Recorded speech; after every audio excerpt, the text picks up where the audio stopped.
Преди близо 1800 години един богат човек е поискал да остави образа на семейството си точно тук, върху пода на своя дом. Сред най-необикновените находки от вила Армира са мозаичните портрети на собственика и двете му деца, близначета, момче и момиче.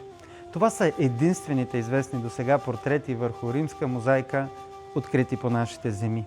И тук има една прекрасна историческа ирония. Виждаме лицата им, знаем колко богати действително са били, можем да вървим из дома им, но не знаем имената им. Около семейните изображения присъстват сцени и персонажи от античната митология. Според една интересна научна интерпретация, те може да са свързани с идеята за пайдея – възпитанието, чрез което децата на античния елит усвояват културата, митовете и ценностите на света, към който принадлежат. И точно това обичам в археологията.